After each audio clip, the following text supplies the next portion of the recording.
ሰላም ጤና ይስጥልን እጅጉን የተወደዳችሁና የተከበራችሁ የአዲስ ስፖርት ቤተሰቦቻችን እንደምን አላችሁልን? ከእናንተው ከሆነው ከአዲስ ስፖርት የዩቲዩብ ቻናላችን አዳዲስ ስፖርታዊ ጉዳዮችን ልናካፍላችሁ እነሆ በዕለተ ቅዳሜ የማለዳ የስፖርት የመረጃ ሰዓታችን ላይ በድጋሚ ተገናኘን።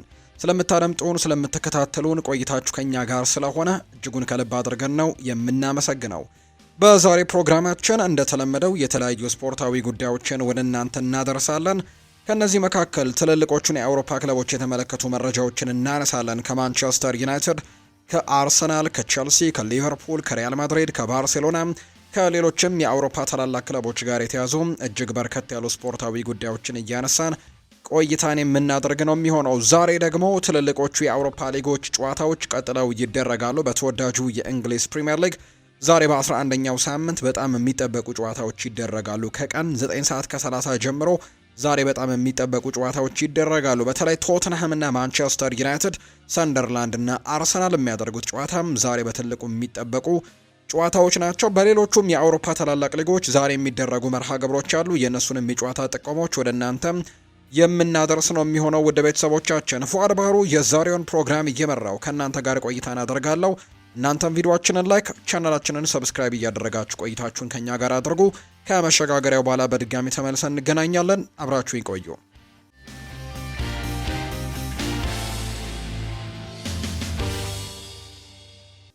የሀገር ውስጥ መረጃን በማስቀደም ነው የምንጀምረው። የኢትዮጵያ ፕሪሚየር ሊግ ጨዋታዎች ትላንትና ቀጥለው ተደርገዋል። ትላንትና ኢትዮ ኤሌክትሪክ ከነገሌ አርሲ ጋር ጨዋታቸውን አድርገው ነበር። እነዚህ ሁለት ቡድኖች ጨዋታውን ሳያሸናነፉ አቻ በሆነ ውጤት ነው ጨዋታቸውን ያጠናቀቁት። የሊጉ መሪ ኢትዮ ኤሌክትሪክ ከነገሌ አርሲ ጋር ያደረገውን መርሃ ግብር 0-0 በሆናቸው ውጤት ነው ያጠናቀቀው። ኢትዮ ኤሌክትሪክ ከሁለተኛ ተከታታይ ጨዋታ ድል በኋላ ነጥብ የጣሉበት መርሃ ግብር ሆኖ የትላንትናው ጨዋታ ተጠናቋል። ኢትዮ ኤሌክትሪክ ነጥቡን 11 በማድረስ ሊጉን እንግዲህ በበላይነት እየመራ ነው። ነገሌ አርሲ ደግሞ ነጥቡን 3 ነጥቦችን በመያዝ 16ኛ ደረጃ ላይ የተቀመጠ ቡድን ያደርገዋል። በቀጣይ ነገሌ አርሲ ከአዳማ ከተማ ጋር ነው ጨዋታውን የሚያደርገው።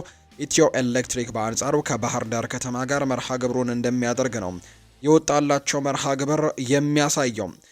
ወደ ውጭ ሀገር ስፖርታዊ መረጃዎቻችን በቀጥታ እናምራ። ውድ ቤተሰቦቻችን ዛሬ የሚደረጉ ጨዋታዎችን በማስታወስ ነው የውጭ ሀገር ስፖርታዊ ጉዳዮቻችንን የምናነሳው። ዛሬ በአውሮፓ ታላላቅ ሊጎች በጣም የሚጠበቁ ጨዋታዎች ይደረጋሉ። በተወዳጁ የእንግሊዝ ፕሪምየር ሊግ፣ ፍሬንች ሊግ 1፣ ጀርመን ቡንደስሊጋ፣ ጣሊያን ሴሪኤ እና ስፓኒሽ ላሊጋ ላይ ዛሬ የሚጠበቁ ትልልቅ ጨዋታዎች ይደረጋሉ። የተወዳጁ የእንግሊዝ ፕሪምየር ሊግን ዛሬ የሚደረጉትን መርሃ ግብሮች እንጠቁማችሁና ከነሱን ጀምር 11ኛ ሳምንቱ ላይ ደርሷል። የተወዳጁ የእንግሊዝ ፕሪምየር ሊግ አሁንም በድንቅ ፉክክሩ እንደቀጠለ ይገኛል። አርሰናል ፕሪምየር ሊጉን እየመራ ይገኛል። 25 ነጥቦችን ሰብስበዋል። በአጠቃላይ ባደረጋቸው ያለፉት 10 ጨዋታዎች ማግኘት ከነበረበት 30 ነጥብ አምስቱን ብቻ ጥሎ 25 ነጥቦችን ሰብስቦ ሊጉን እየመራ ነው።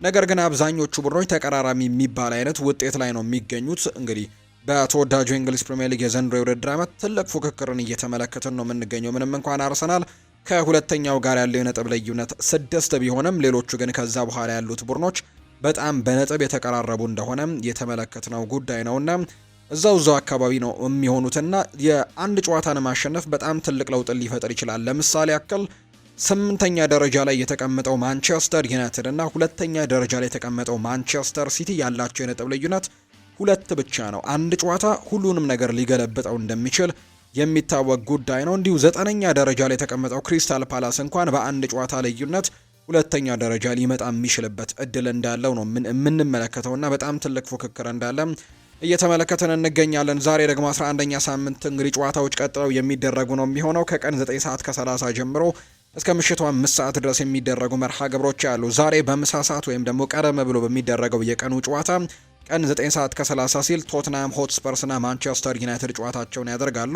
ስለ ሁለቱ ቡድኖች በኋላ ላይ ከማንቸስተር ዩናይትድ ጋር በተያያዘ መረጃዎችን ስናነሳ ሰፋ ያሉ ጉዳዮችን ማንሳታችንን የምንቀጥል ነው የሚሆነው። ነገር ግን ዛሬ በጣም ተጠባቂ ጨዋታቸውን ነው ዛሬ ቀን ላይ የሚያደርጉት። ቶትናም ሆትስፐርስም ማንቸስተር ዩናይትድም ጥሩ የሚባል ፎርም ላይ ያሉ ቡድኖች እንደሆኑ እየተመለከተን እንገኛለን። ምንም እንኳን ቶትናም ሆትስፐርስ ባሳለፍነው ሳምንት በ10ኛው ሳምንት የተወዳጁ የእንግሊዝ ፕሪምየር ሊግ በምዕራብ ለንደኑ ክለብ ቼልሲ ሽንፈት ቢገጥመውም ነገር ግን የቶማስ ፍራንክ ቡድን ዘንድሮ ከአምናው በጣም የተሻለ ቡድን እንደሆነ አስመልክቶናል። አምና በአንጌ ፖስት ኮግሉ ስር በጣም ደካማ የሚባለው የውድድር ዓመትን እንዳሳለፈ የምናስታውሰው ነው። በእርግጥ ጅማሬያቸው አምናም ቢሆን በጣም ጥሩ እንደነበር ተመልክተናል። ነገር ግን ወደ ኋላ ላይ ግን በጣም አሽቆልቁለው 17ኛ ደረጃን ይዘው ማጠናቀቃቸውን የምናስታውሰው ነውና በዛ የዛሬው ጨዋታ በትልቁ እንዲጠበቅ ያደርገዋል።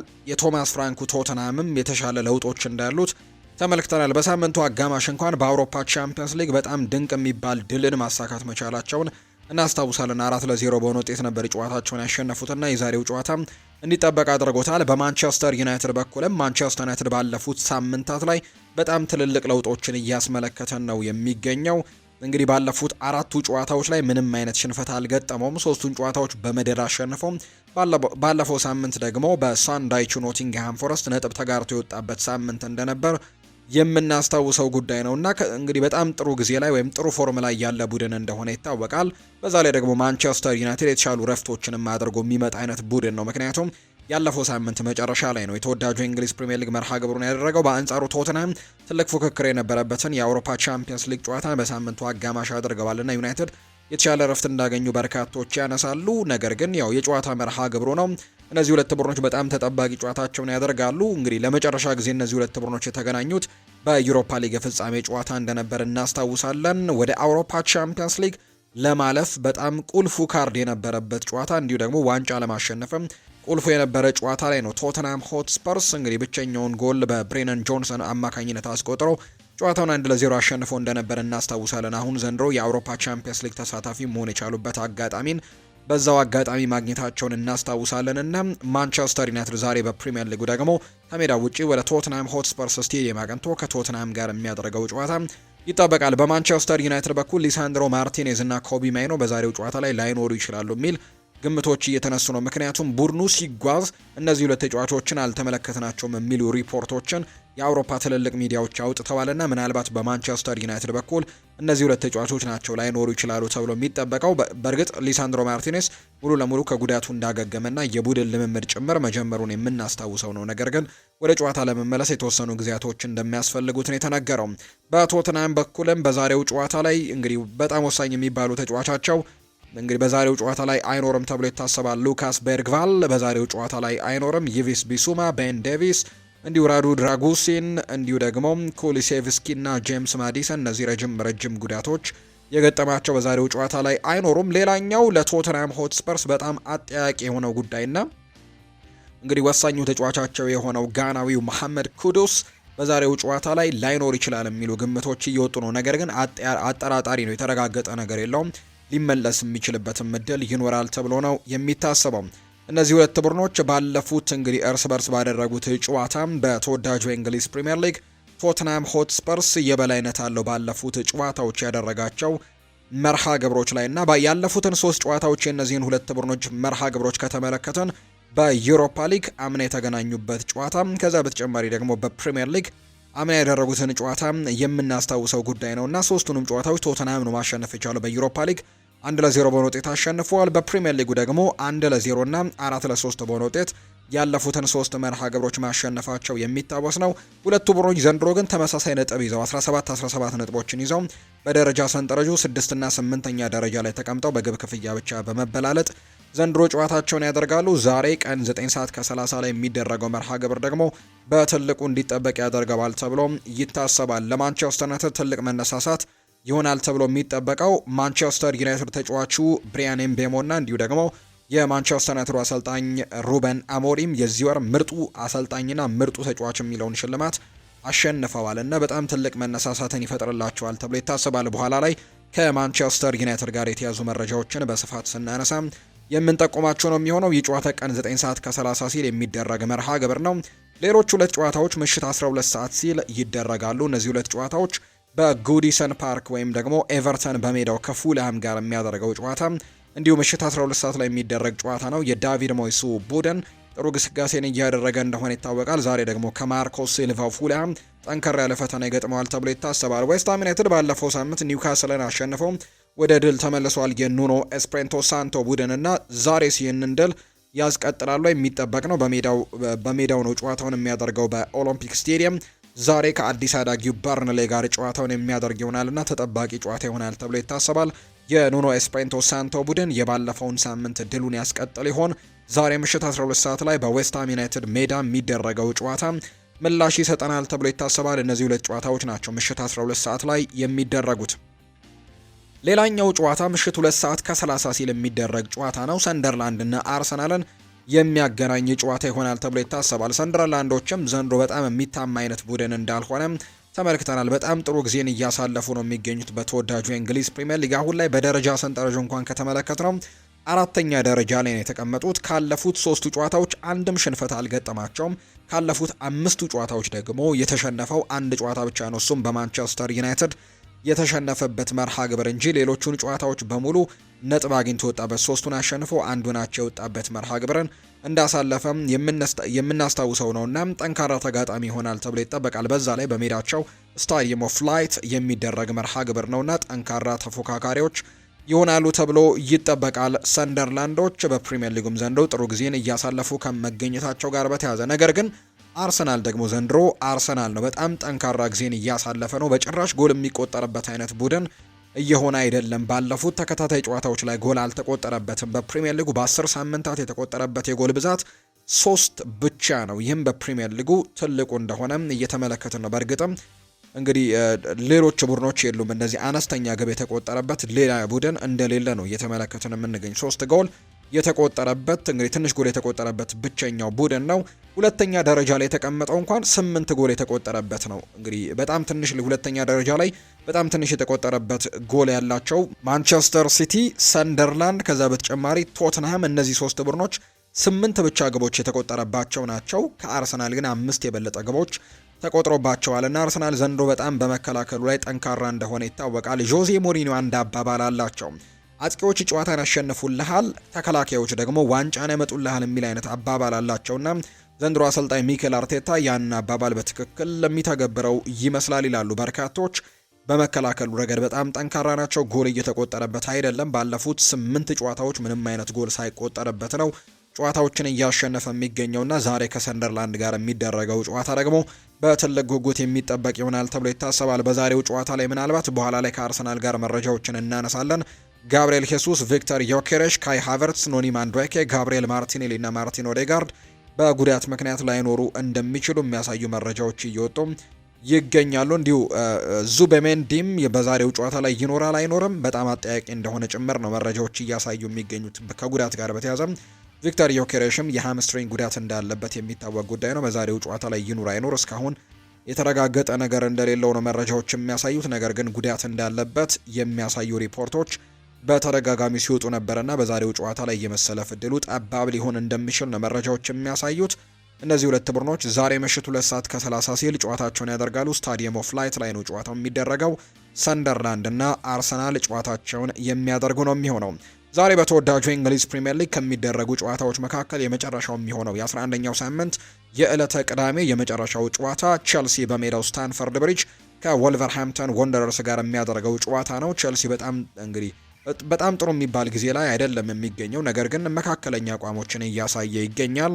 በአውሮፓ ቻምፒየንስ ሊግ በዚህ ሳምንትም አጋማሽ ላይ ያደረጉትን ጨዋታ ማሸነፍ አልቻሉም። ከቃራባግ ጋር የነበራቸውን ጨዋታ በአቻ ውጤት ማጠናቀቁን እናስታውሳለን። ነገር ግን በሳምንቱ መጨረሻ የቶማስ ፍራንኩን ቶትናም ሆትስፐርስን ማሸነፉን እናስታውሳለን። ዛሬ ደግሞ በአንጻራዊነት በጣም ቀለል ያለ ተጋጣሚም እንደሚገጥሙ የሚታወቅ ጉዳይ ነው። በቅርቡ አሰልጣኝ ቪቶር ፔሬራን ያሰናበተው ወልቨርሃምፕተን ወንደረርስን ነው ዛሬ የሚገጥሙት። ወልቭስ በፕሪሚየር ሊግ የመጨረሻ ደረጃ ላይ የተቀመጠ ቡድን እንደሆነ ይታወቃልና ለኤንዞ ማሬስካ ቡድን ቼልሲ እንግዲህ ቀለል ያለ ጨዋታ ይሆናል ተብሎ እንደሚጠበቅ ነው መረጃዎች እየወጡ የሚገኙት። ይህ ጨዋታ ምሽት 5 ሰዓት ሲል የሚደረግ መርሃ ግብር እንደሆነ ነው ዘገባዎች የሚያሳዩት። በሌሎች ሊጎች የሚደረጉ ጨዋታዎችን በወፍ በረር እንቃኝ። በፍሬንች ሊግ ኦሎምፒክ ደ ማርሴይ ከብሬስት፣ ሊ ሃርቬ ከናንት እንዲሁ ደግሞ ሞናኮና ሌንስ የሚያደርጉት መርሃ ግብር ዛሬ በፍሬንች ሊግ 1 የሚደረጉ መርሃ ግብሮች ናቸው። በጀርመን ቡንደስሊጋ ባየር ሌቨርኩዘንና ሄዲንሃም፣ ሃምበርግና ዶርትመንድ፣ ሆፋይንሄም ከአረቢ ላይፕዚግ፣ ኡኒየን በርሊን ከባየር ሚኒክ፣ ቦሩሲያ ሞንችግላድባህና ኮሎኝ ዛሬ የሚያደርጓቸው ጨዋታዎች ናቸው። በጣሊያን ሴሪኤ የሴስ ፋብሪጋሱ ቡድን ኮሞ ከካግሊያሪ ጋር ይጫወታል። ሊቼና ቬሮና፣ ዩቬንቱስ እና ቶሪኖ፣ ፓርማና ኤሲ ሚላን ዛሬ ጨዋታቸውን የሚያደርጉ ናቸው። በስፓኒሽ ላሊጋ ዢሮና ከዲፖርቲቮ አላቬስ፣ ሲቪያ በሜዳው ራሞን ሳንቼስ ፒዥዋን ከኦሳሱና፣ አትሌቲኮ ማድሪድ በሜዳው ኤርዋንዳ ሜትሮፖሊታኑ አሬና ከሌቫንቴ እንዲሁ ደግሞ ኤስፓኞል እና ቪያሪያል የሚያደርጓቸው መርሃ ግብሮች ዛሬ በአውሮፓ ታላላቆቹ 5 በሚባሉት ሊጎች ላይ የሚደረጉ ተጠባቂ ጨዋታዎች እንደሆኑ ነው መረጃዎች በትልቁ እየወጡ የሚገኙት። አሁን ደግሞ ክለቦችን የተመለከቱ ስፖርታዊ ጉዳዮችን እናንሳ።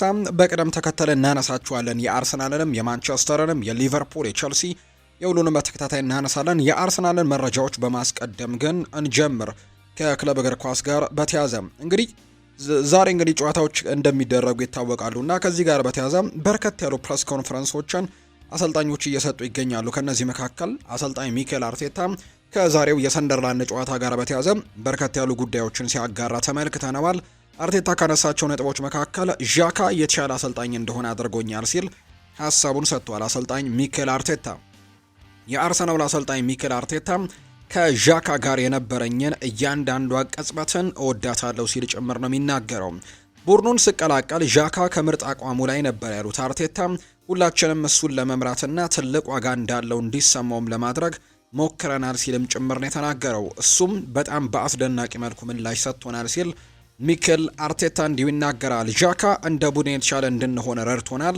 ከሱ ጋር ደግሞ ብዙ ትዝታዎችም አሉን። እሱን አመስጋኝነን የተሻለ አሰልጣኝ እንደሆነም አድርጎኛል ሲል ጭምር ነው ሚኬል አርቴታ የተናገረው።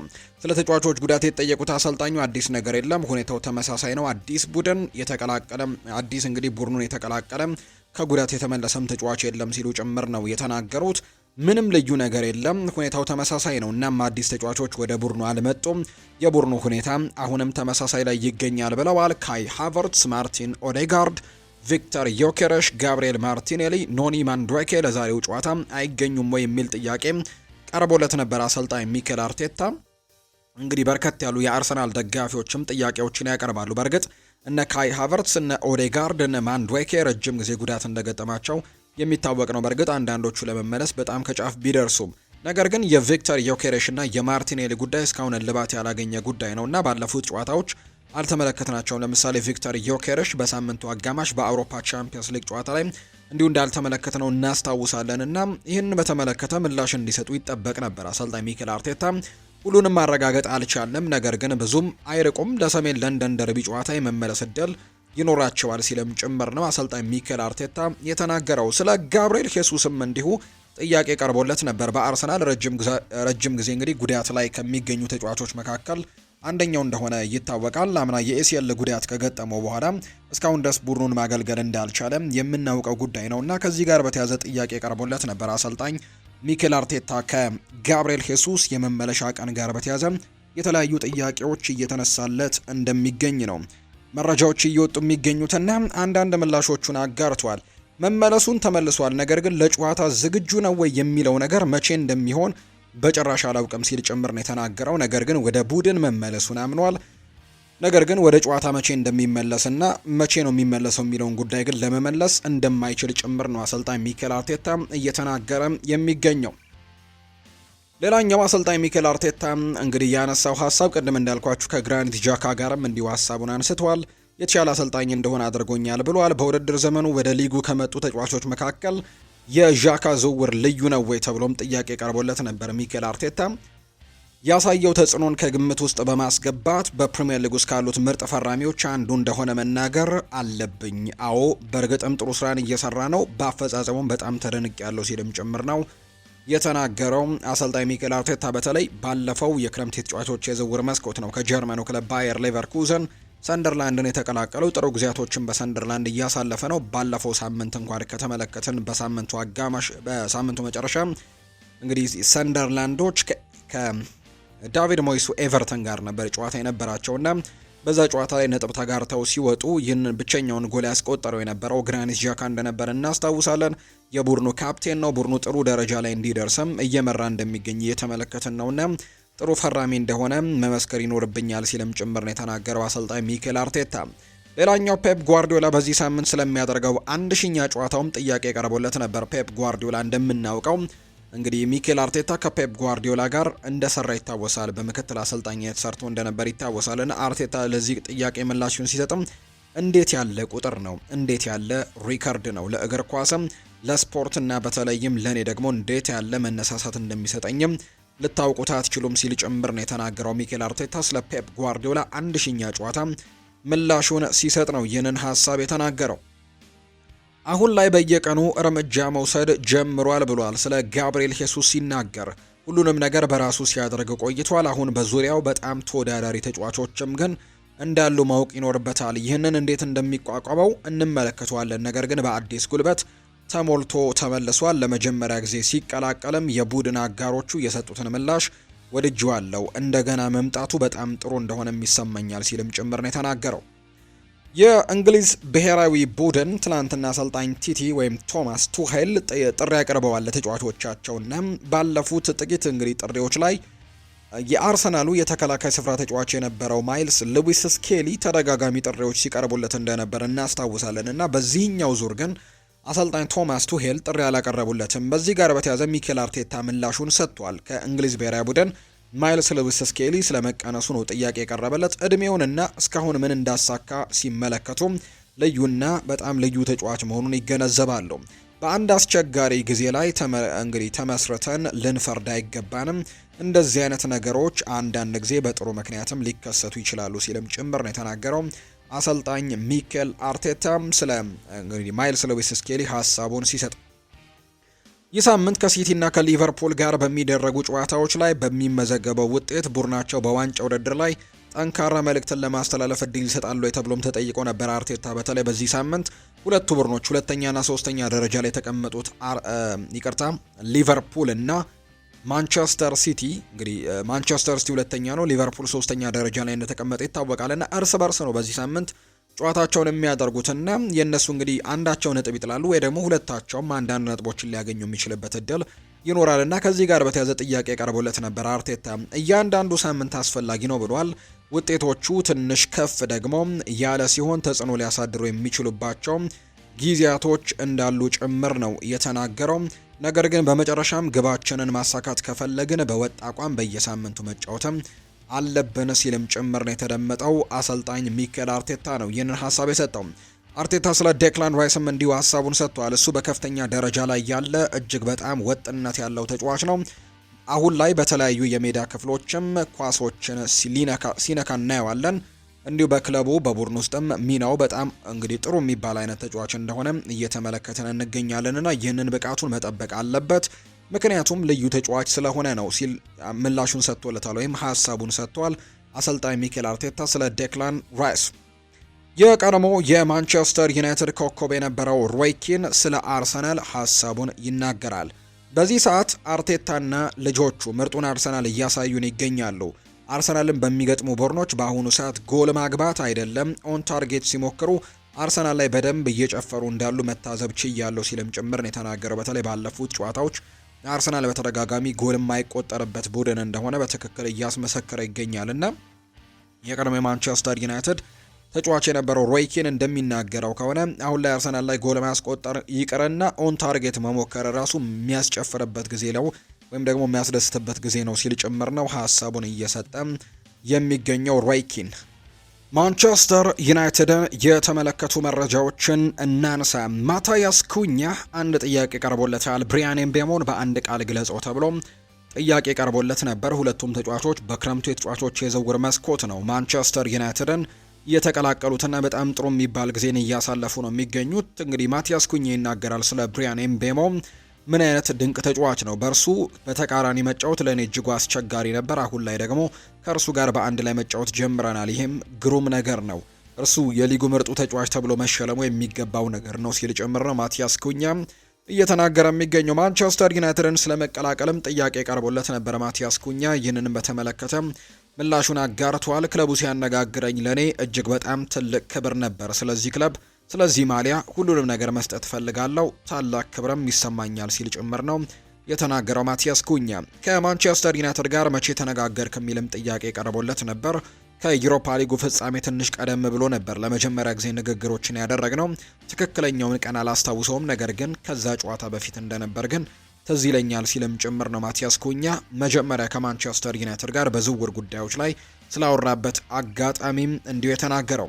ይቀጥልና በአእምሮ ያለው አንድ ነገር ብቻ ነው፣ ማንቸስተር ዩናይትድን ወደ ቀድሞ ክብሩ መመለስ። አሁንም የማስበው ትልቁ ነገር ነው። ይህንን ደግሞ እንዲሳካም በትልቁ እንቅስቃሴዎችን ማድረግ ይጠበቅብናል ሲልም ጭምር ነው ማቴያስ ኩኛ እየተናገረ የሚገኘው። ኩኛ ስለ አሰልጣኙ ሩበን አሞሪም ይናገራል። እሱ ሁሌም የሚያበረታታን ሰው ነው። በዚህ ትልቅ ቦታ ላይ አሰልጣኝ ለመሆን ይህ በጣም ወሳኝ ነገር ነው ሲል ጭምር ይናገራል። አሁን ውጤቶች በይበልጥ መምጣት ጀምረዋል። ነገር ግን በግሌ የሱ ቡድን አካል ለመሆንና ለሱና ለክለቡ ደግሞ ነገሮችን ለማድረግ እንዲሁም የተሻለ ለመሆን ምን ማድረግ እንደምችልም ለማሳየት የሚያስፈልገውን ጉልበትና ፍቅርም ሊያሳይ የሚችል ሰው ነው። ስራውን በታላቅ ፍቅርና ወኔ ነው የሚሰራው። ይህ አሰልጣኝ በዓለም ላይ ካሉ ታላላቅ ክለቦች የአንዱ አሰልጣኝ መሆኑ ደግሞ የታደለ እንደሆነ ይሰማኛል። እናም ይህንን ነገር ደግሞ ያሳየናል ሲልም ጭምር ተናግሯል። በጣም ጥሩ አሰልጣኝ ነው ሲልም ጭምር ነው የተናገረው ማቲያስ ኩኛ። ይህንን ማሊያ የመልበስ ኃላፊነቱ ምን እንደሆነ ጠንቅቆ ይነግረናል፣ ጠንቅቆም ያሳየናል። ይህ ብቻ አይደለም፣ የማንቸስተር ዩናይትድ አካል መሆን ምን ማለት እንደሆነ ጭምርም በተግባር ነው የሚያሳየን ሲል ማቲያስ ኩኛ ስለ አሰልጣኝ ሩበን አሞሪም ሀሳቡን የሰጠው። ሩበን አሞሪም የተለያየ የጨዋታ ስልትን ነው የሚከተለው ሲል የዛሬው ተጋጣሚያቸው የቶትናም ዋና አሰልጣኝ የሆኑት ቶማስ ፍራንክ በትላንትናው ጋዜጣዊ መግለጫቸው ላይ የተናገሩት ነው። ማንቸስተር ዩናይትድ እንደየጨዋታው የተለያዩ ስልቶችን እንደሚከተል ነው ቶማስ ፍራንክ እየተናገረ የሚገኙ። አሰልጣኙ በመግለጫቸው ወቅትም ለአሰልጣኝ ሩበን አሞሪም ትልቅ ክብር እንዳለው ጭምር ነው የገለጸው። እኛ አሁን ላይ በግልጽ ዩናይትድ የራስ መተማመኑን እየመለሰ እንደሆነ መመልከት ችለናል። ይህም ደግሞ አሰልጣኝ ሩበን አሞሪም እና ረዳቶቹ ድንቅ ስራን እየሰሩ እንደሆነ በትክክል የሚያሳይ ነገር ነው ሲልም ጭምር ነው የተናገረው። ባለፈው ዓመት ለእነርሱ ብቻ ሳይሆን ለክለቡ በጣም አስቸጋሪ ነበር፣ ነገር ግን እርሱ ሁኔታዎችን በጽናት ያለፈበት መንገድን ደግሞ በጣም አደንቋለሁ ሲልም ጭምር ነው የተናገረው። አሰልጣኝ ሩበን አሞሪም የተለየ የጨዋታ ስልት ነው የሚከተለው። ከዚህ በተጨማሪ ለእያንዳንዱ የተለየ አቀራረብም ይዞ ሜዳ ላይ የሚመጣ አይነት አሰልጣኝ ነው። ባለፉት 4 እና 5 ጨዋታዎች ቡድኑ ምን ያክል እየተጠናከረ እንደመጣም መመልከት ችያለሁ ሲልም ጭምር ነው ቶማስ ፍራንክ የሚናገረው። እኛ ለዛሬው ጨዋታ ለማሸነፍ ተዘጋጅተናል። ጨዋታውን በራሳችን ስቴዲየም እንደማድረጋችንም እድሉን ልንጠቀምበት ይገባል ሲልም ጭምር ነው እንዲሁ የተናገረው። ሌላኛው ክሪስቲያን ሮሜሮ እና ደስቲን ኦዶጊ ለዛሬው ጨዋታ ዝግጁ እንደሆኑም ተናግረዋል። የሰሜን ለንደኑ ክለብ ቶተንሃም ሆትስፐርስ ዋና አሰልጣኝ የሆነው ቶማስ ፍራንክ ቡድናቸው በዛሬው ዕለት ከማንቸስተር ዩናይትድ ጋር ከሚያደርገው ጨዋታ አስቀድሞ ሲናገሩ ብሪያን ኤምቤሞ ድንቅ ተጫዋች ነው፣ እርሱ ከወዲሁ በዩናይትድ ቤትም እያሳያለው ብቃት ላይ አልተገረምኩም ሲል ጭምር የተናገረው። እንደምናስታውሰው ቶማስ ፍራንክ አምና የብሬንትፈርድ አሰልጣኝ ነበሩ። አምና ደግሞ በብሬንትፈርድ ብሪያን ኤምቤሞ እዛ ነበር የሚጫወተውና እነዚህ ሁለት ሰዎች በደንብ የሚተዋወቁ አይነት ሰዎች ናቸው።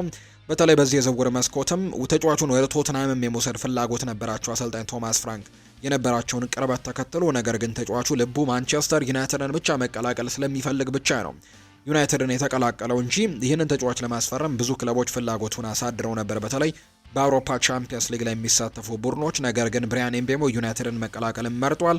አሰልጣኝ ቶማስ ፍራንክ ደግሞ ይህን ተጫዋች በደንብ የሚያውቁት ነው። ኤምቤሞ በዚህ የውድድር ዓመት ለማንቸስተር ዩናይትድ ምርጡ የፊት መስመር ተጫዋች ነው ማለት ይቻላል ብለዋል አሰልጣኝ ቶማስ ፍራንክ ሲናገሩ።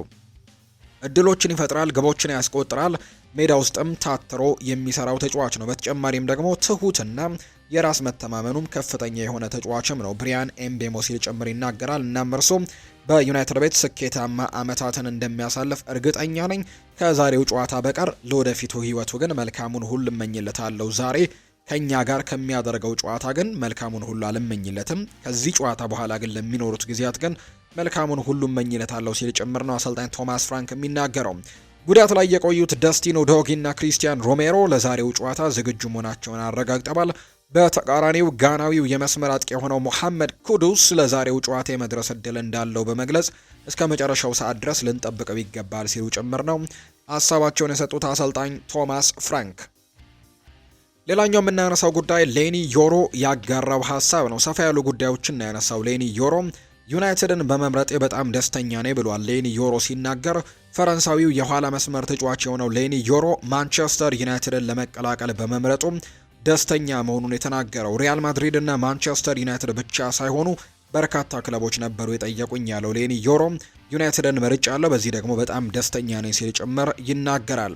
ባለፈው ዓመት በውጤቱ ምክንያት ብዙዎች በውሳኔ እንደተቹኝ ያውቃለሁ፣ ነገር ግን ይሄ የኔ ውሳኔና ህይወት ነው፣ የማደርገውን ደግሞ ራሴ ጠንቅቄ ያውቃለሁ ሲል ጭምር ሌኒ ዮሮ ይናገራል። አክሎም ከቡድን አጫወት ጋር ችግር የለብኝም፣ በሶስት ተከላካዮች መጫወትን እወዳለሁ፣ ምክንያቱም የተሻለ ነጻነትም ይሰጠኛል ሲልም ጭምር ነው የተናገረው ሌኒ ዮሮ። ባለፈው የውድድር ዓመት እንኳን በሊጉ የከፋ አጨራረስ ስናስመዘግብ ወደዚህ ክለብ ባልመጣሁ ብዬ ተናግሬ በጭራሽ አላውቅም። እኔ ማንቸስተር ዩናይትድን መቀላቀሌ በጣም እኮራበታለሁ።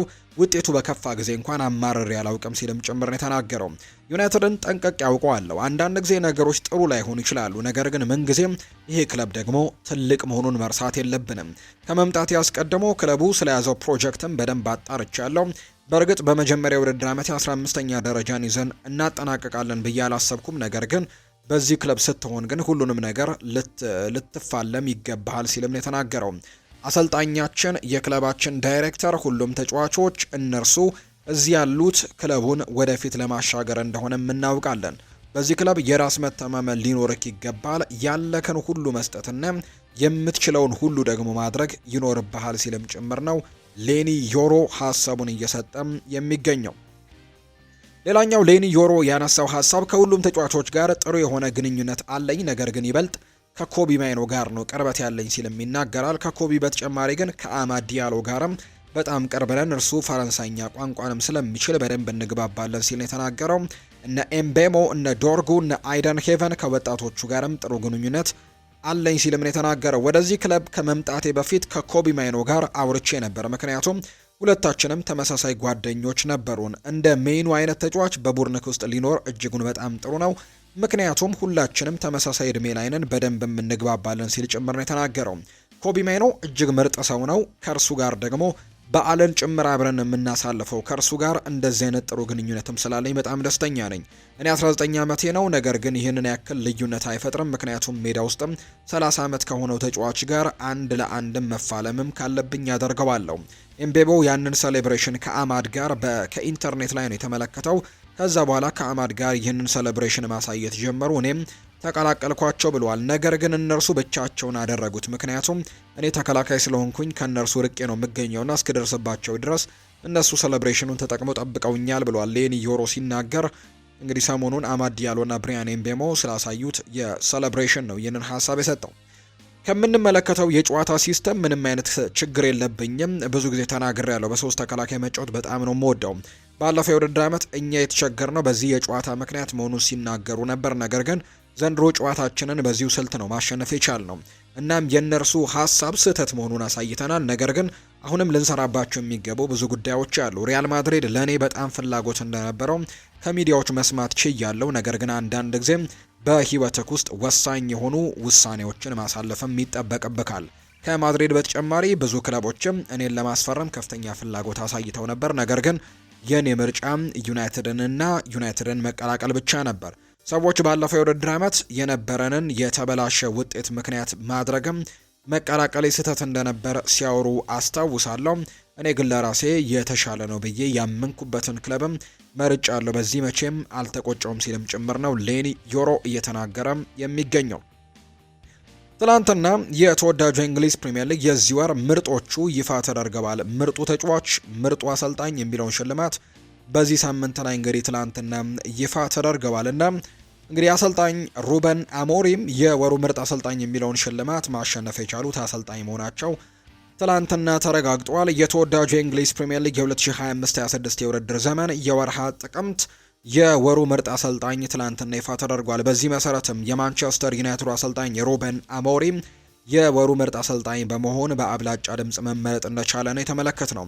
አሰልጣኝ ሩበን አሞሪም ማንቸስተር ዩናይትድን እየመሩ በወሩ ያደረጓቸውን 3 የፕሪሚየር ሊግ ጨዋታዎችም ማሸነፍ ችለዋል። ፖርቱጋላዊው አሰልጣኝ ሩበን አሞሪም ለመጀመሪያ ጊዜ ነው የፕሪሚየር ሊግ ምርጥ አሰልጣኝ በመባል የተመረጡት። አንድ አስገራሚ ቁጥራዊ መረጃን ግን ተመልክቻለሁ። ከሰር አሌክሳንደር ቻፕማን ፈርጉሰን በኋላ የፕሪሚየር ሊጉ የወሩ ምርጥ አሰልጣኝነት ሽልማትን ያሸነፉት የማንቸስተር ዩናይትድ እንግዲህ አሰልጣኞች 3 ናቸው። በአጠቃላይ ለ4 ጊዜ ነው ያሸነፉት ይህንን ሽልማት። እንግዲህ አሰልጣኝ ሰር አሌክሳንደር ቻፕማን ፈርጉሰን 2013 ዓ.ም ላይ ነው ማንቸስተር ዩናይትድን ለቀው የወጡትና ከዛ በኋላ የማንቸስተር ዩናይትድ አሰልጣኞች ማሸነፍ የቻሉት በጠቅላላው በድምሩ ለ4ኛ ጊዜ ነው። ትላንትና ሩበን አሞሪም ያሸነፈው። ከዚህ በፊት ኦሌ ጉነር ሶልሼር 1 ጊዜ ማሸነፍ ችሏል የወሩ ምርጥ አሰልጣኝን።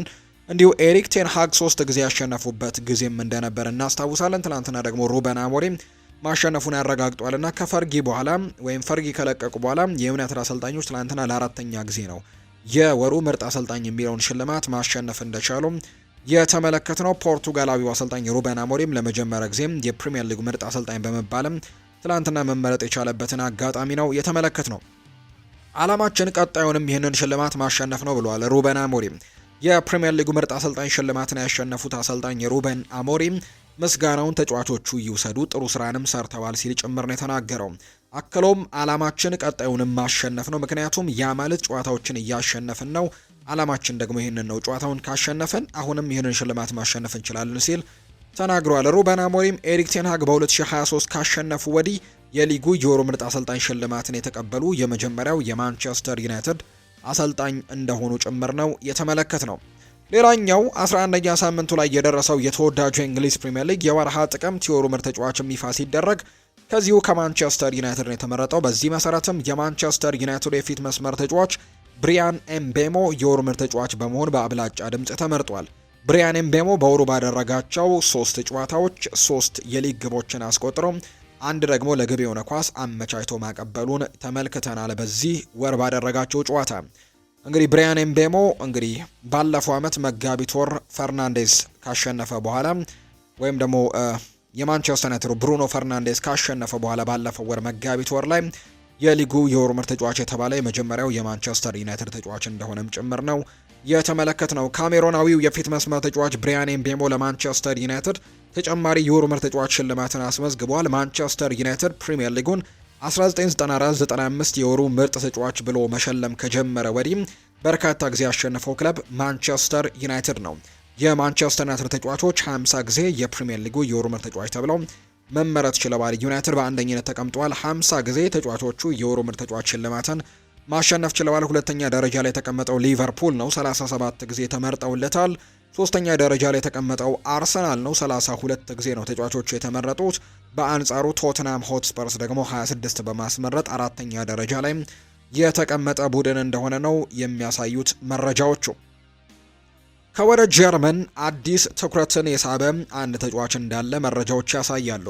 በዚህ ውድድር ዓመት እጅግ አስደናቂ ብቃትን እያሳየ የሚገኘው ሰኢድ ኤልማላ የትኩረት ማዕከል እንደሆነ የሚያሳዩ ሪፖርቶች ናቸው አሁን ላይ በትልቁ እየተመለከትን የምንገኘው። ከወደ ጀርመን ብቅ ያለውና እጅግ በጣም ማራኪ የሆነው የ19 ዓመቱ የክንፍ መስመር ተጫዋች ሰኢድ ከወዲሁ እንግዲህ ትልልቅ ክለቦችንም ትኩረት እየሳበ እንደሚገኝ ነው መረጃዎች የወጡት። ከፍተኛ መልማዮችም ተጫዋቹን በአይነ ቁራኛ እየተከታተሉት እንደሚገኙ ሲገለጽ፣ ቸልሲም ለፊርማው ፉክክር ውስጥ ይቀላቀላሉ ተብሎ እንደሚገመት ነው ዘገባ የወጣው። እንደ ፉትቦል ኢንሳይደር ዘገባ ከሆነ ማንቸስተር ዩናይትድ እና ሊቨርፑል ተጫዋቹን በጥብቅ እየተከታተሉት እንዳለ መረጃዎች ያሳያሉ። ሶስቱም ክለቦች ኤልማላን የረጅም ጊዜ ኢንቨስት አድርገውም የሚመለከቱት ሲሆን በቀጣዮቹ ወራትም ለፊርማው የሚደረገው ፉክክር እንዲጠናከርም ይጠበቃል። የጀርመኑ ክለብ ኮሎኝ ንብረት የሆነው ታዳጊው ስለ ብቃቱም ቁጥሮች ይመሰክራሉ። በ9 የቡንደስሊጋ ጨዋታዎች 4 ጎሎችን አስቆጥሮ 2 አሲስት ማድረግ የቻለ ተጫዋች እንደሆነ ነው ቁጥሮቹ የሚያሳዩትና በጣም ታዳጊ ጥሩ የሚባል ተጫዋች እንደሆነ ነው መረጃዎቹ እያሳዩ የሚገኙት። የማንቸስተር ዩናይትድ የመጨረሻ መረጃችን የምናደርገው ጄሰን ዊልኮክስ የሰጠውን ሀሳብ ነው። ነጥብ በመጣላችን ተበሳጭተናል፣ ነገር ግን ጨዋታውን ካየነው 1 ነጥቡ ለሁለታችንም ተገቢ ነው የሚባል ነው ብሏል።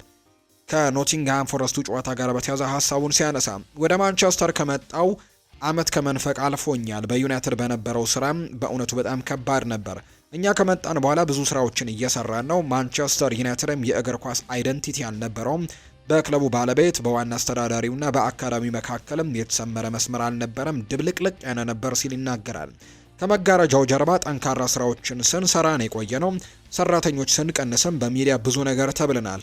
ያለምንም ጥርጥር ማንቸስተር ዩናይትድ ሽግግር ያስፈልገው ነበር። በስፖርቱ በኩል የነበረውን የመዋቅር ለውጥና ሽግግርንም መርቻለሁ። ማንቸስተር ዩናይትድ የሚቀየርበትን መንገድ ቀርጸናል ያሉት እንግዲህ ይህ ሰው ችግሮችን አልፈን ወደ ስኬት እንድንምንቀይረው የሚያስችል እድልንም እናገኛለን ሲል ጭምር ነው የተናገረው። ደግሞም ዋንጫዎችን እናሸንፋለን። ካለብን የፋይናንሻል ቁጥጥር አኳያ ነገሮች ቀላል ባይሆኑም እናም የሚያስፈልገን የተጫዋቾች ጥገናንም በፍጥነት ለማሳካት ቢከብድም ዋንጫዎችን ግን እናገኛለን። ተጫዋቾችን ማስፈረም ይኖርብናል። ጥቂት ፈራሚዎች ወደ ቡድኑ ቀላቅለናል። አንዳንድ የተጫዋቾችን መልቀቅና አዳዲስ ፊርማዎችን ደግሞ ማምጣት ለምናስበው ለውጥም ያግዘናል ሲልም ጭምር የተናገረውና ለአሰልጣኝ ሩበን አሞሪምንም ለማገዝ 1000% ቁርጠኛ ነኝ ሲልም ጭምር ነው ጄሰን ዊልኮክስ ሀሳቡን እየሰጠ እንደሚገኝ መረጃዎች በትልቁ እየወጡ የሚገኙት። ሊቨርፑልን የተመለከቱ መረጃዎችን ወደ እናንተ እናደርስ። ውድ ቤተሰቦቻችን በምርጥ አቋሜ እንደምቀጥል ተስፋ አድርጋለሁ ብለዋል ዶሚኒክ ሶቦስላይ ነው ይህንን ሀሳብ የሰጠው። ዶሚኒክ ሶቦስላይ የሊቨርፑል የወርሃ ጥቅምት የወሩ ምርጥ ተጫዋች በመባል በአብላጫ ድምጽ መመረጥ የቻለ ተጫዋች ሆኗል እና ከሽልማቱ በኋላ ነው ይህንን ሀሳብ የሰጠው። በእርግጥ ሶቦስላይ በዘንድሮው የውድድር ዘመን ባለፉት 2 ወራት በተከታታይ የሊቨርፑል የወሩ ምርጥ ተጫዋች ተብሎ ሽልማትን ማሸነፉ ነው የተገለጸው። ከሽልማቱ በኋላ አስቴቱን የሰጠው ዶሚኒክ ሶቦስላይ ለቡድኑ ያለኝን በሙሉ እየሰጠው እንደምቀጥል ተስፋ አደርጋለሁ ሲልም ጭምር ነው ሀሳቡን የተናገረው። ዘንድሮ በተለይ ለሊቨርፑል በጣም ጠንካራ ጊዜን እያሳለፈ የሚገኘውና በጣም ጥሩ ጊዜን እያሳለፉ ከሚገኙ ተጫዋቾች መካከል በዋነኝነት የምንጠቅሰው ተጫዋች ነው። እንግዲህ አሰልጣኝ አርኔ ስሎት ይህንን ተጫዋች የተለያዩ ሚናዎችን ቢሰጠውም በሜዳ ላይ ነገር ግን ሁሉንም ሚናዎችን ግን በሚገባ በትክክል እየተወጣ እንደሚገኝ ነው እየተገለጸ የሚገኘውና በጣም ጥሩ ጊዜን እያሳለፈ ይገኛል። ስለ ማንቸስተር ሲቲው ጨዋታም ጥያቄ ቀርቦለት ነበር።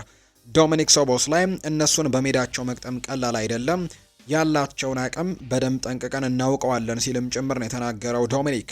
አያይዞም ስለ ራሳችን ላይ ማተኮርና ሜዳ ላይ በምናሳየው ነገር ላይ መስራት ማተኮርም ይኖርብናል፣ በእርግጠኝነትም ጨዋታውን ለማሸነፍ እድሎች ይኖሩናል ሲል ጭምር ነው ዶሚኒክ ሀሳቡን እየሰጠ የሚገኘው። ሶቦስላይ ይቀጥልና ያሳየነው ድንቅ እንቅስቃሴ ማንቸስተር ሲቲ ላይ መድገም ይኖርብናል ሲልም ጭምር ነው ዶሚኒክ ሶቦስላይ እየተናገረው። ከሪያል ማድሪድ ጋር ያሳየነው እንቅስቃሴ በድጋሚ በማንቸስተር ሲቲ ጨዋታ ላይ ማሳየት ይኖርብናል፣ ግቦችም ማስቆጠር ይኖርብናል። ዋናው ዓላማችንና ግባችን ደግሞ ይሄ ነው መሆን ያለበት ሲል ዶሚኒክ ሶቦስላይ ይናገራል። ያጣነው ይህንን ስሜት ይመስለኛል። ሁላችንም ከሪያል ማድሪድ ጋር ስንጫወት ሙሉ ሜዳውን እየሮጥን ለማሸነፍም እየተንቀሳቀስን እርስ በርስም እየተደጋገፍንና እርስ በርስ ቦታ እየተሸፋፈንን እንደነበር ሁሉም ሰው አሳይቷልና ሁሉም አይቷል ብዬ አስባለሁ። በጣም አስፈላጊው ነገር በዚህ መልኩ መቀጠል መቻላችን ነው ሲልም ጭምር ነው ዶሚኒክ ሶቦስላይ እየተናገረ የሚገኘው። አሁንም ገና ብዙ መንገዶች ይቀሩናል። አሁን ትኩረቱ በፕሪሚየር ሊግ ነው። እሁድ ከማንቸስተር ሲቲ ጋር ነገ ጨዋታችንን እናደርጋለንና ይህንን ጨዋታ ደግሞ ጠንካራ እንደሆነ እናውቃለን። ምን ያክል ጠንካራ እንደሆኑ በሚገባ እናውቃለንና በዚያ ላይ ማተኮር ነው የሚኖርብን። አርሰናል ሲዝኑን በ7 ነጥብ ልዩነት እየመራ ነው። ነገር ግን የውድድር ዓመቱ አሁንም ገና ረጅም ነው። በዚህ የውድድር ዘመን ሊጉን በ7 ልዩነት ብንመራ ኖሮ ማንም ሊጉን እንዳሸነፍን አይናገርም ነበር። ባለፈው ደግሞ የውድድር ዘመን አንደኛ ደረጃ ላይ በነበርንበት ወቅትም ምንም ነገር ሊከሰት እንደሚችል ተረጋግተን መስራታችንን እንደቀጠልን የምናስታውሰው ነውና ዘንድሮ አርሰናልም በዛው የነጥብ ልዩነት በትልቅ የነጥብ ልዩነት በ7 ነጥቦች ልዩነትም ሊጉን እየመራው እየቀጠለ ቢሆንም ነገር ግን አሁንም ሊጉ በጣም ረጅም ጊዜያቶች ይቀሩታልና ምንም ነገር ሳንደናገጥ በቀጣይ ቡድናችን ውጤቱን አሻሽሎ አሁንም ወደ ዋንጫው ፉክክሩ መመለስ እንደሚችል ጭምር ነው የተናገረው። እንግዲህ መመለስ እንችላለን ሲል ነው ዶሚኒክ ሶቦስላይ ሀሳቡን እየሰጠ የሚገኘው። ሌላኛው አሰልጣኝ አርነ ስሎት የተናገሩት ሀሳብ ነው። የሲቲና ሊቨርፑል ጨዋታ እንደ ኤል ክላሲኮ ነው ሲሉ ነው አሰልጣኝ አርነ ስሎት የተናገሩት። የመርሲሳይዱ ክለብ ሊቨርፑል አሰልጣኝ የሆኑት አርነ ስሎት ከነገው የማንቸስተር ሲቲ ጨዋታ በፊት የተለያዩ አስተያየቶቻቸውን እየሰጡ ይገኛሉ። አሁን ትኩረት የምናደርገው አሸናፊነታችንን ማስቀጠል ላይ ነው። የሊቨርፑልና ማንቸስተር ሲቲ ጨዋታ አዝናኝነቱና አስፈላጊነቱን መጠበቁ ከኤል ክላሲኮ ጋር ይመሳሰላል። አስተን ቪላን ባሸነፍንበት ጨዋታ ካሳየነው እንቅስቃሴ ይልቅ በማንቸስተር ዩናይትድ በተሸነፍንበት ጨዋታ ያሳየነው ነገር በጣም ጥሩ ነበር ሲልም ጭምር ነው የተናገረው አሰልጣኝ አርነ ስሎት። በማንቸስተር ዩናይትድ ጨዋታ ብዙ የግብ ዕድሎችን ፈጥረናል፣ ብዙ የግብ ዕድልም አልተፈጠረብንም ነበር ሲል ነው የተናገረው። እንግዲህ ከማንቸስተር ዩናይትድ ሽንፈቱ በኋላ ተደጋጋሚ ሀሳቦችን እየሰጠ ይገኛል አሰልጣኝ አርነ ስሎት። እንግዲህ በርካቶችም ይሄ ነገር ማቆም አለበት የሚል አይነት ሀሳቦችን ጭምር እየሰጡ ነው። አሰልጣኝ አርነ ስሎት ግን በንግግራቸው ወቅት እንግዲህ እኛ ማንቸስተር ዩናይትድን በማንቸስተር ዩናይትድ የተሸነፍንበት ጨዋታ የተሻለ ጨዋታ ነበር አስተን ቪላን ካሸነፍንበት ጨዋታ ሲል ሀሳቡን ሰጥቷል አሰልጣኝ አርነ ስሎት። ሌላኛው አሰልጣኝ አርነ ስሎት በንግግራቸው ያነሱት ሀሳብ የአሌክዛንደር ኢሳክን በተመለከተ ነው። ልምምድ ማድረጉንና መመለሱን ገልጸዋል። በሌላ በኩል አሊሰን ቤከር ከብሔራዊ ቡድኖች ጨዋታ እረፍትን በኋላ ወደ ሜዳ እንደሚመለስ ነገር ግን ጀረሚ ፍሪምፖንግ ከኢንተርናሽናል ብሬኩ መልስ ጭምር ላይመለስ እንደሚችል ጭምር ነው ያረጋገጡት። ሌላኛው አርነ ስሎት ያነሱት ሀሳብ ፍሎሪያን ቨርትስ እና አንድሪው ሮበርትሰንን በተመለከተ የተለያዩ ጉዳዮችን አንስተዋል። እንግዲህ ሮበርትሰን በ7 ቀናት ውስጥ 3 ጨዋታዎችን በቋሚ አስተላለፍ ውስጥ ገብቷል። ከፓላስ ጨዋታ ጀምሮ። ሆኖም ግን በመጨረሻ ደቂቃ ላይ ለመቀየር ተገዶ ነበር። ደክሞት እንደነበር ተሰምቶ ነበር። ነገር ግን ምን ላይ ደግሞ እንደሚገኝ ደግሞ አብረን እንመለከታለን በቀጣይ ጨዋታዎች ላይ ብሏል። ፍሎሪያን ቬርትስ በአንድ ቦታ ላይ ብቻ ሳይሆን በብዙ ቦታዎች ላይ መጫወት ይችላል። በግራ በኩል መጫወት ይችላል። ይህም በሌቨርኩዘን ከሻቪ አሎንዞ ጋር በነበረበት ወቅትም በ3-4-3 ውስጥም በብዛት ያደርገው ነበር። እናም ደግሞ ከዚያ በፊት እንደ 10 ቁጥርም ይጫወት ነበር። ዋናው ነገር የሚጎብዝባቸውን ቦታዎች ማግኘት ነው። ለሱም በ18 ያርድ ሳጥን ውስጥም ወይም ደግሞ በክፍት ቦታ ላይም በኩል በትንሹ በተጨማሪ አማካይ ቦታ ላይ እንዲገኝ እንፈልጋለን። ይህም ደግሞ ያንን ያክል እድሎችን እንዲፈጠር እናደርጋለን ሲልም ጭምር ነው የተናገረው።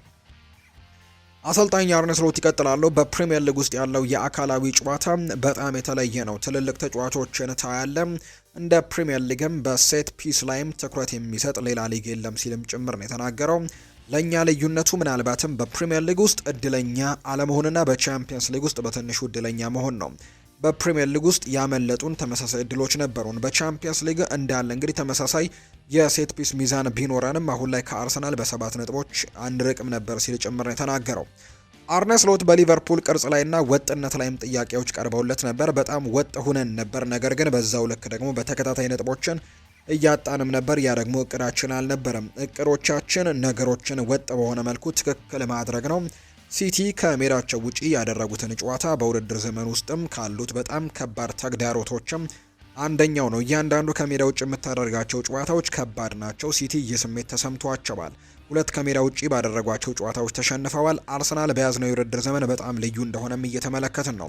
በጣም አስደሳች ጨዋታ እንደሚሆን ተስፋ አድርጋለሁ። በሆላንድ እያለሁኝ ሊቨርፑል ከሲቲ ጋር ሲጫወት በደንብ አስታውሳለሁ። እናም 100% በቴሌቪዥን ስክሪን ፊት ለፊትም ተቀምጬ የመለከተው ነበር። ሁልጊዜም ጨዋታዎችን መመልከት በሚገባ እወድ ነበር፣ ምክንያቱም ብዙ ታላላቅ ተጫዋቾች ይጫወታሉ። እነዚህ ክለቦች ደግሞ ከ10ሩ 9ኙ የምትጠቀምበትን ያሳያል። ወይም ደግሞ በጣም በትልቅ እንግዲህ ቡድኖች የተመላ በጣም ትልልቅ ተጫዋቾች የነበሩት ቡድን ነውና ትልልቅ ጨዋታዎች ናቸው ሲልም ነው የገለጸው። በጋርዲዮላ ቡድን ውስጥ የምወደው ነገር የምትፈልገውን የምታገኝ መሆኑ ነው። ትልቅ ጨዋታና እንግዲህ ምን ጊዜም ማባከን የሌሉብህን እንዲሁም በእግር ኳስ ውስጥም የምትጠላቸውን ነገሮችም ማነሳቸውን የሚያሳይ ምልክትም እመለከታለሁ ሲልም ጭምር ነው ሀሳቡን እየሰጠም የሚገኘው አሰልጣኝ አርነ ስሎት።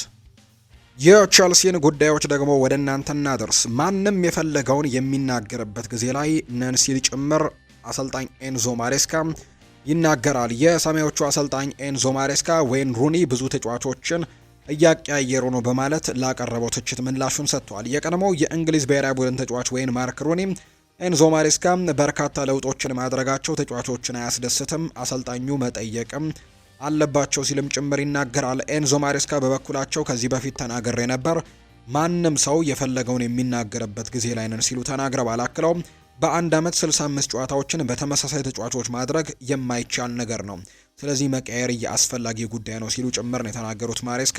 አሰልጣኝ ኤንዞ ማሬስካ በዘንድሮው የውድድር ዘመን በ16 ጨዋታዎች በቋሚ አስተላለፍ ውስጥ 85 ለውጦችን ማድረጋቸው ነው ቁጥሮች የሚያሳዩት። ይህ ደግሞ ከፕሪሚየር ሊግ ክለቦች በቀዳሚነት አስቀምጧቸዋል። ሁለተኛ ደረጃ ላይ ካለው ሊቨርፑል እንኳን በ16 ነው የሚበልጡትና 75 ተጫዋቾችን ወይም ደግሞ ስብጥሮችን ተጠቅመዋልና 16 ጨዋታዎች ላይ ይሄ ሁሉ መጠቀም በርካቶች እንግዲህ ይሄ ሁሉ ለውጦች ምንድናቸው የሚሉ ጥያቄዎች እንዲነሱ አድርጎባቸዋል። አሰልጣኝ ኤንዞ ማሬስካ ስለ ሮሜዮ ላቪያ ይናገራሉ። በአሁኑ ጊዜ ምንም አይነት የተለየ ዜና የለኝም። ሁሉም ምርመራዎች እስኪደረጉ ድረስ ጥቂት ሰዓታት መጠበቅ ይኖርብናል። በአሁኑ ጊዜ ግን ተጎድቷል እናም ህመም ላይ ነው። አስፈላጊውን ምርመራ ሁሉ ማድረግ ይኖርበታል። ፔድሮ ኔቶ በሜዳ ላይ ከፊዚዮቴራፒ ጋር ሰልጥኗል። ደህና ነበር። ከኛ ጋር ደግሞ ይለማመዳል። ከዚያም የመጨረሻ ውሳኔውን እናደርጋለን ሲልም ጭምር ነው የተናገረው። ስለ ተጫዋቾች ቅይርም ተጠይቆ ነበር። አሁን እግር ኳስ ከቀደሙት ዓመታትም የተለየ ይመስለኛል። ምክንያቱም በጨዋታው ጥንካሬና ፍጥነት ምክንያት በየወቅቱ ከ65 እስከ 70 ጨዋታዎች ያሉ የቻምፒየንስ ሊግ፣ የፕሪሚየር ሊግ ወዘተ ጨዋታዎችም አሉ። በቀደሙት ዓመታት እንደዚህ አልነበረም። የኔ የግል አስተያየት ነው ሲልም ጭምር ይናገራል። የተከላካይ ክፍሉ ጥንካሬ ማነስንም በተመለከተ ጥያቄ ቀርቦለት ነበር። ምርጡ ተከላካያችንን አጥተናል፣ ላቪ ኮልዊልን። እሱን ካጣንበት ጊዜ ጀምሮ ደግሞ ችግሮችን ለመፍታትና መላመድ እየሞከረን የተለያዩ መፍትሄዎችንም እየፈለግን ነው ሲል ጭምር ነው የተናገረው። በእርግጥ አምናና ዘንድሮ ስናነጻጽረው አምና ከመጀመሪያዎቹ 10 ጨዋታዎች 2 ክሊንሺት ብቻ ነበር። ዘንድሮ ግን 4 ክሊንሺቶችን ማስመዝገብ ችለናል። እያንዳንዱ ጨዋታን ለማሸነፍ እየሞከረን ነው። በዚህ ዓመት ከቡድኑ የሚጠበቀው ነገርም በጣም ከፍ ያለ እንደሆነም አውቃለሁ ሲል ጭምር ይናገራል። ስለዚህ ደግሞ በዚህ ዓመት ላይ ባለፈው የውድድር ዓመትም መካከል ያለው ዋናው ልዩነት ደግሞ ይህ ነው። የሚጠበቅብን ደረጃ ላይም እንገኛለን ሲል ጭምር ነው የተናገረው። ስታቲስቲክስ እንደሚያሳየው ካለፈው ዓመት የተሻለ ልንሆን እንደምንችል ነው። በሚያዝያም በግንቦት ወይም በሰኔ ወር በደረጃ ሰንጠረዡ የት እንደምንሆን ማሰብ እንደማልወድ ብዙ ጊዜ ተናግሬ ያለው። ዛሬ ጨዋታውን ማሸነፍ እንደምንችል ወይም እንደማንችል ማየት ብቻ ነው የምፈልገው። ባለፈው ወልቭስን ስትገጥሙ ተቸግራችሁ ነበር፣ በተለይ ደግሞ በእጅ ውርወራ ወቅትም የሚል ጥያቄ ቀርቦለትም ነበር ለአሰልጣኝ ኤንዞ ማሬስካና ለዚህም ምላሽ ሰጥቷል። መፍትሄዎችን እንፈልጋለን። ዛሬም ቢሆን ከቶትንሃም ጋር የሰራነውን ስራ ደግሞ ለመስራትም አስበናል ሲልም ጭምር ነው የተናገረው። ቸልሲ ለረጅም ወርዋሪዎች እቅድ አዘጋጅቷል የሚል ጥያቄም ቀርቦለት ነበር። አዎ አለን፣ ነገር ግን በአሁኑ ጊዜ አይደለም። እንደ አሰልጣኝ ማሻሻል እፈልጋለሁ። እናም ረጅም ውርወራዎችም መፍትሄዎች ሊሆኑ የሚችሉ ከሆነ እጠቀማለሁ ሲልም ጭምር ነው የተናገረው። ነገር ግን አሁን ሊሆን አይችልም ሲልም ጭምር ነው አሰልጣኝ ኤንዞ ማሬስካ የተናገሩት። ስለ ኤስቴቫ ዊሊያንም ጥያቄዎች ቀርበውለት ነበር። ለተከታታይ ጨዋታዎች ዝግጁ ነው ወይ የሚል ጥያቄ ቀርቦለት ነበር። እሱ ቋሚ ተጫዋች ለመሆን ዝግጁ ነው፣ በእርግጠኝነት ዝግጁም ይሆናል። ነገር ግን ኤስቴቫው ሲጀምር ሌላ ሰው በተጠባባቂ ወንበር ላይ መቀመጥ አለበት እና ያ ተጫዋች ደግሞ በተፈጥሮ መጫወት ይፈልጋል። ኤስቴቫ ዊሊያን አሁንም ከእንግሊዝ ሁኔታዎች ጋር እየተናመደ ነው። ባለፈው ሳምንት ስለ ቅዝቃዜው ቅሬታ አቅርቧል።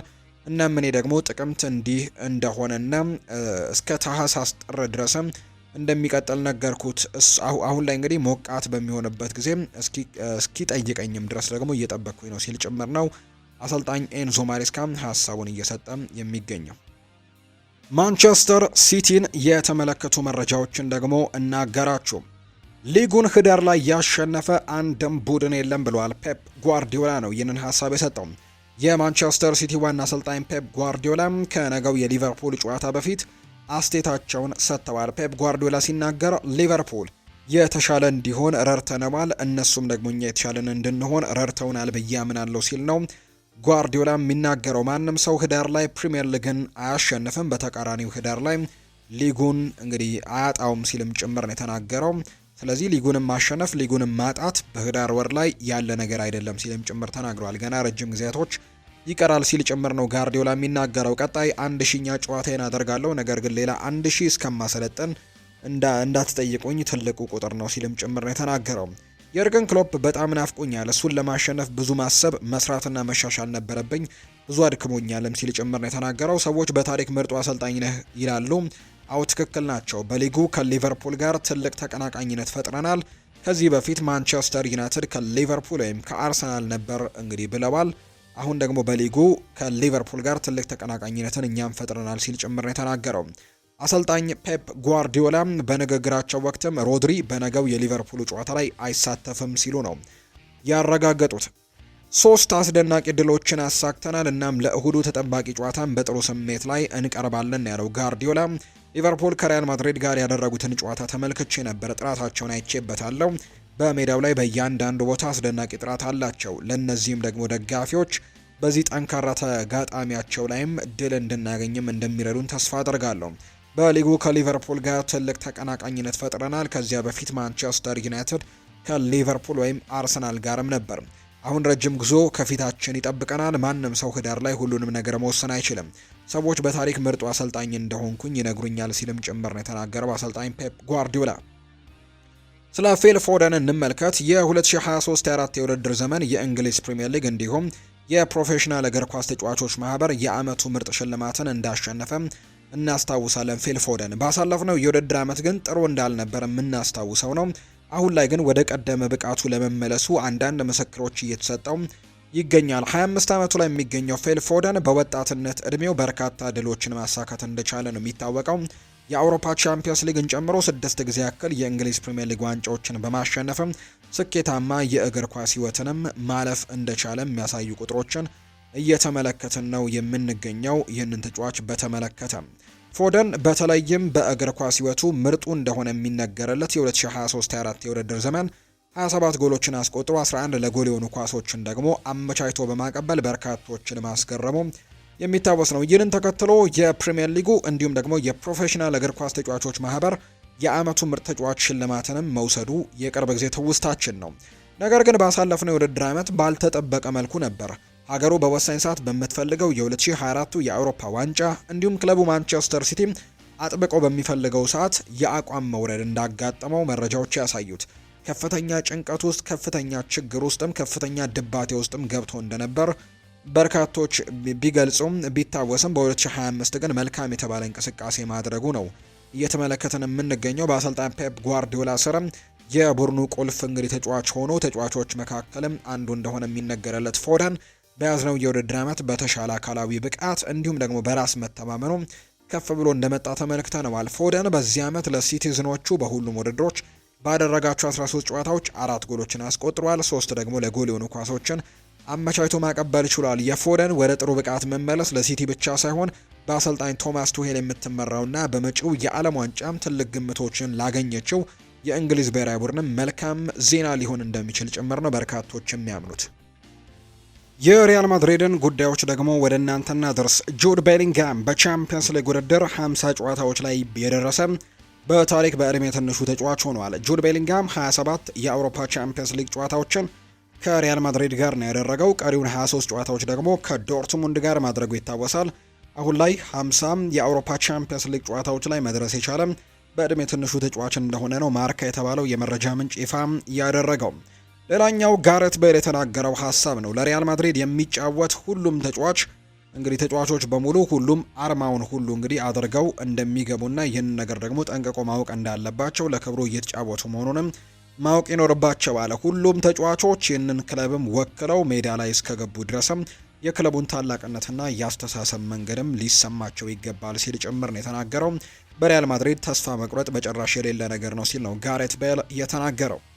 ኤንድሪክ ፊሊፔ የቤንዜማን ፈለግ ለመከተል ያሰበ ሲሆን በመጪው የዝውውር መስኮትም ወደ ሊዮን የማቅናት እቅድ እንዳለው ነው የሚነገረው። በተመሳሳይ ዳቪድ አላባ ክለቡን የሚሰናበት ሲሆን አነጋጋሪው የቪኒሲዮስ ጁኒየር ሁኔታ በጥር ወር ውሳኔውን ያገኛል ተብሎ ይታሰባል። ተጫዋቹ ቪኒሲዮስ ጁኒየር ኮንትራቱን እስካሁን ከሪያል ማድሪድ ጋር እንዳላረዘም የሚታወቅ ጉዳይ ነው።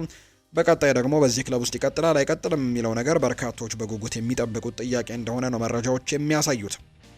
የአንቶኒ ሩዲገር የኮንትራት ማራዘሚያ ንግግር የተጀመረ ቢሆንም አሁን ላይ ግን ተጫዋቹ ጉዳት ላይ ስላለ ለጊዜው እንደቆመ ነው መረጃዎች የሚያሳዩት። ጀርመናዊው ተከላካይ በእርግጠኝነት ከሪያል ማድሪድ ጋርም መቆየትን ይፈልጋል ተብሏል። አሁን ላይ የድርድሩ መቋረጥ ሁለቱንም ወገኖች ስምምነት የተፈጸመበት ውሳኔ ሲሆን ይህም ደግሞ ምክንያት ሩዲገርም ሆነ ክለቡ ተጫዋቹ አሁን ላይ እንግዲህ ከጉዳቱ በማገገም ላይ ብቻ ማተኮር እንዳለበትና ለፋይናንሻል ውይይትም ትክክለኛው ጊዜ አሁን ነው ብለው እንደማያምኑ በማመናቸው እንደሆነ የተገለጸው።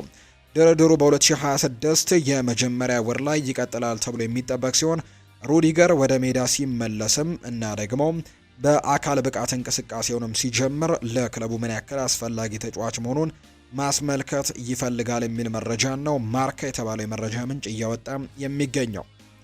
አልቫሮ ፈርናንዴስ ካሬራስ በዚህ ሲዝን በስፔን ላሊጋም ለሪያል ማድሪድ መጫወት ካለበት 990 ደቂቃዎች ውስጥ 982 ደቂቃዎችን ተጫውቷል። 8 ደቂቃዎች ብቻ ነው ያልተጫወተው። እንግዲህ ይህንን ደግሞ በጣም በመሰለፍም በሻቪ አሎንዞ ሙሉ እምነት ካገኙ ተጫዋቾች መካከል አንደኛው ነው። ዘንድሮ በጣም ብዙ የሚባሉ ጨዋታዎች ላይ ነው በቋሚነት የተመለከት ነው አልቫሮ ፈርናንዴስ ካሬራስን።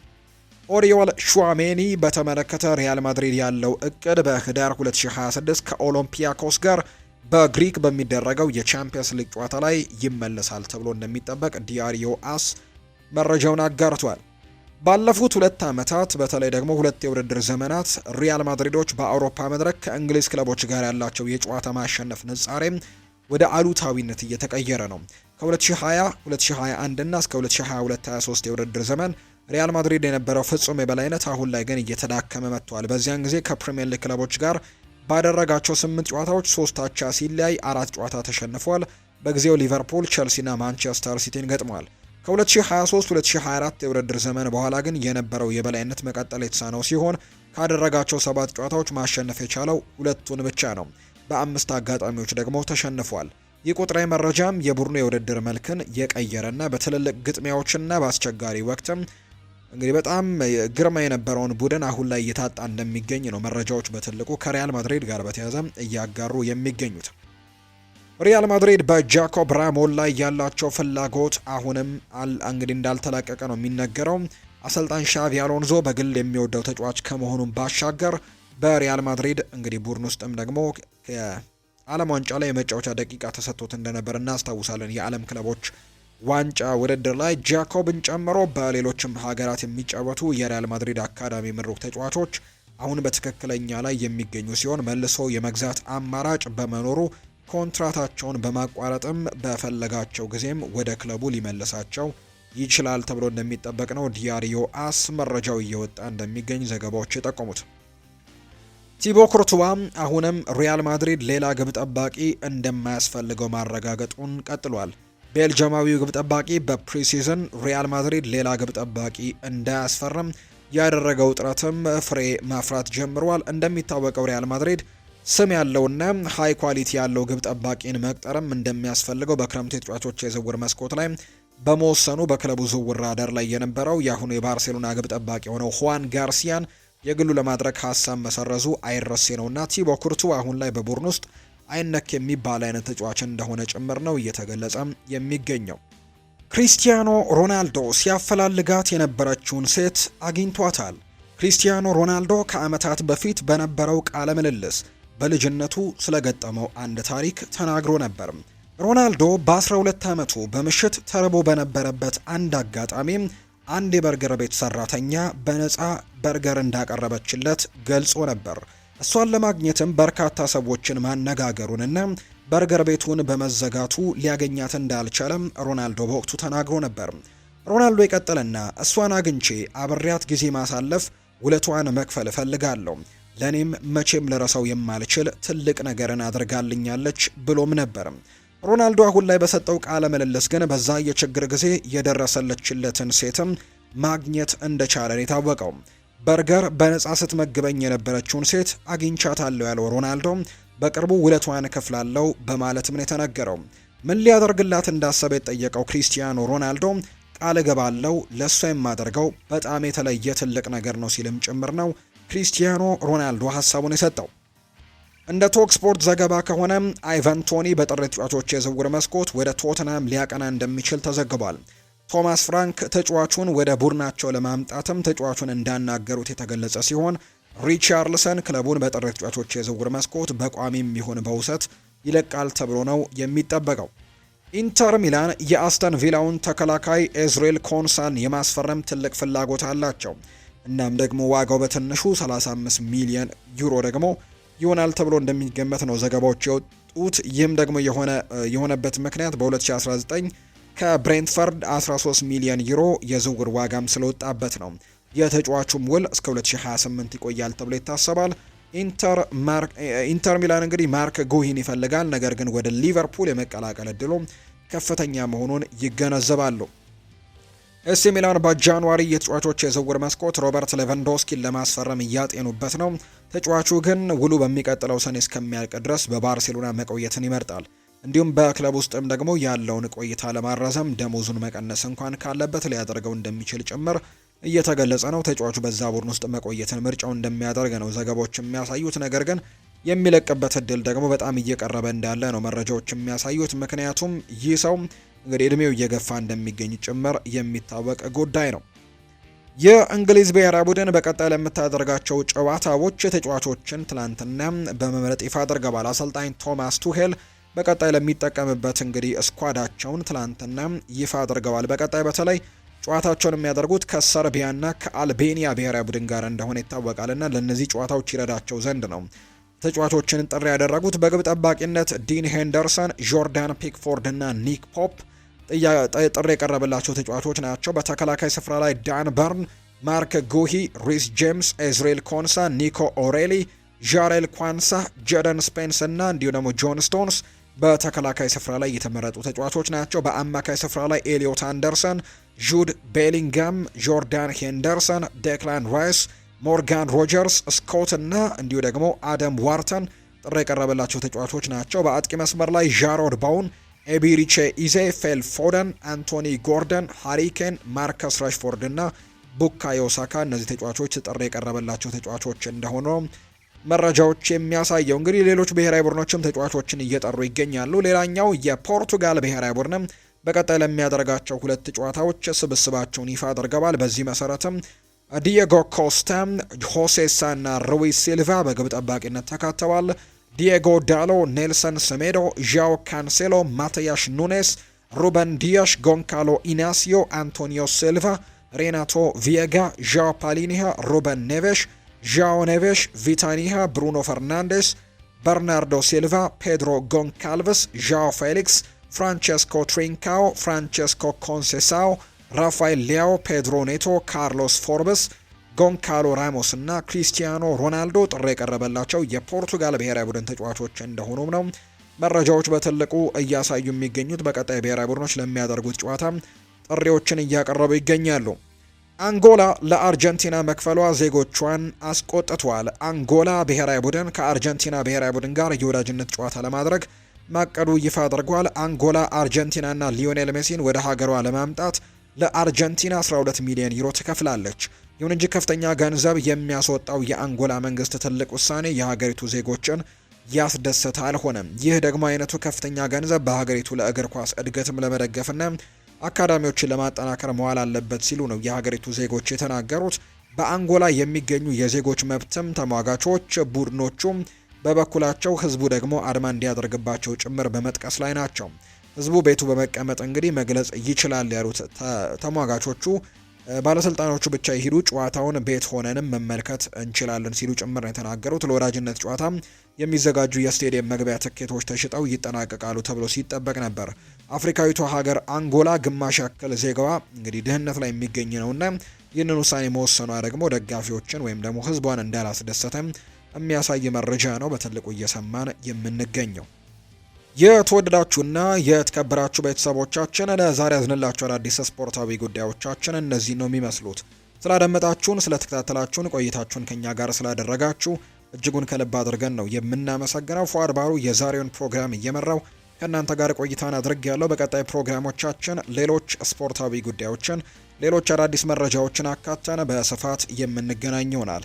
ስላደመጣችሁኝ፣ ስለተከታተላችሁኝ፣ ቆይታችሁ ከኛ ጋር ስለነበር ከልብ አድርገን እናመሰግናለን። በቀጣይ ፕሮግራሞቻችን በድጋሚ እንገናኛለን። መልካም ጊዜ እንዲሆንላችሁ ነው በአክብሮት የምመኘው።